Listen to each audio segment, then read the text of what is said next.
अरे मम्मी जी, थोड़ा उम्र के हिसाब से काम किया करो। कहीं कुछ हो गया तो लोग बोलेंगे बहू ने बूढ़ी सास का ध्यान नहीं रखा। बहू, तुम भी थोड़ा कम और धीरे बोला करो। कहीं चिल्लाते हुए कभी कुछ हो गया तो वही लोग बोलेंगे 100 साल की सास भली चंगी बैठी है और बहू बेचारी चलती बनी। वैसे मम्मी जी, दादी बिल्कुल ठीक बोल रही हैं। हैं? क्या ठीक बोल रही है? वो जो कुछ भी बोले वो सास है, पर तुम क्यों बोल रही हो? बहू होकर सास से जुबान लड़ाओगी क्या? ऐसा बोलते हुए निर्मला को धसका उठ जाता है। कहा था ना, मत चिल्ला। तुझे बिना सास और बहू से जुबान लड़ाए बिना शांति नहीं मिलती। अरे माँ, दादी की बात सुन लिया करो, तुम्हारे भले के लिए बोलती है ना। अरे कोई भला नहीं, इन्हें बस मुझे परेशान और शो ऑफ करने का शौक है। हाँ। चल झूठी। इस परिवार में 3 पीढ़ी की औरतें रहती है, जिनका हर समय कोई ना कोई अलग ड्रामा चलता ही रहता है, जिससे और किसी का पता नहीं, लेकिन सूरज बहुत परेशान रहता है। माँ, पियाली और दादी, आप तीनों के पास एक दूसरे को सास बहू वाले ताने देने के अलावा कुछ काम हो या नहीं, पर मेरे पास जरूर है। इसीलिए पियाली, जरा लंच ले आओ, मुझे ऑफिस भी जाना होता है। इस पर पियाली सूरज को लंच देती है और वो ऑफिस चला जाता है, जिसके बाद तीनों एक बार फिर अपनी बातों या कह लो कि नोक-झोंक में लग जाती हैं। इसी में दिन बीत जाता है। रात को सूरज के साथ उसके दोस्त भी खाने पर आते हैं। पियाली, मेरे कुछ दोस्त आए हैं। सॉरी, अचानक प्लान बना तो बता नहीं पाया। तुम जल्दी से डिनर बना दो ना।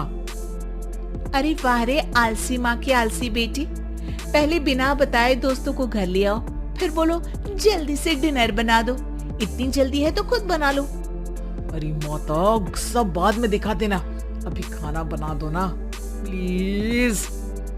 ऐसा बोल के सूरज दोस्तों के पास जाकर बैठ जाता है और पियाली डिनर की टेंशन में अपनी सास के पास पहुंच जाती है, जो अपने कमरे में आराम कर रही होती है।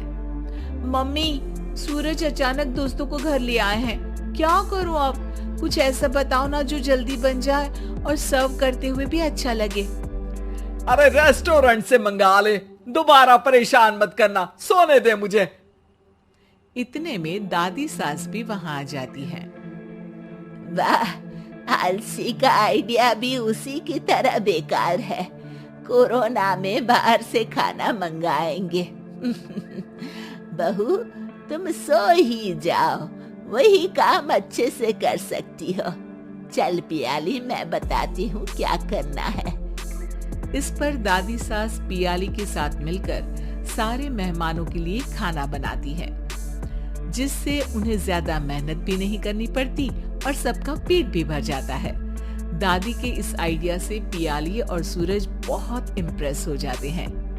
दादी, क्या यही खाना आपकी इस उम्र में इतना एक्टिव रहने और एंडलेस लाइफ का राज है? वैसे दादी ने आज तक राज किसी को बताया नहीं। इन्होंने ससुर जी तक को नहीं बताया, तभी तो वो ऊपर पहुंच गए और ये अभी तक यही है। तेरी सास मेरे ऊपर पहुंचने का ही इंतजार कर रही है, पर इस आलसी का ये सपना पूरा नहीं होने वाला। क्यों जी, अमर होने का वरदान लेकर आई हो क्या?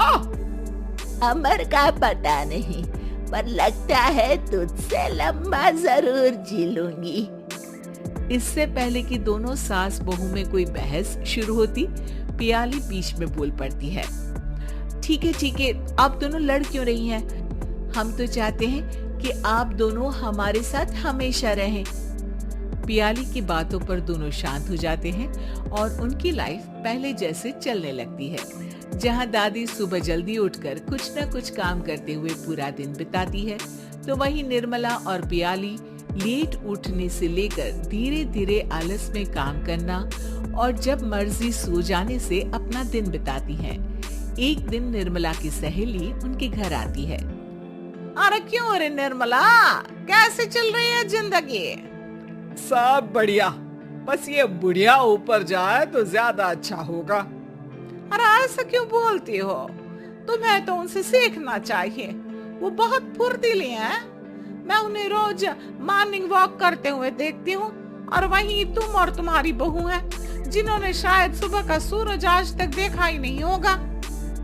सहेली की बात सुनते ही निर्मला भड़क कर चिल्लाते हुए पियाली और अपनी सास को वहां बुलाती है, जिनके साथ सूरज भी वहां आ जाता है और ये सब देख सहेली वहां से चली जाती है।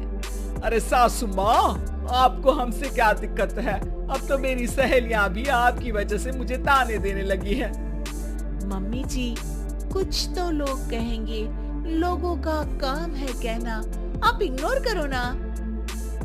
अच्छा वैसे महारानी, वो तुम्हें भी वही सब बोल रही थी? है? मैंने क्या किया? अरे किलस क्यों रही हो?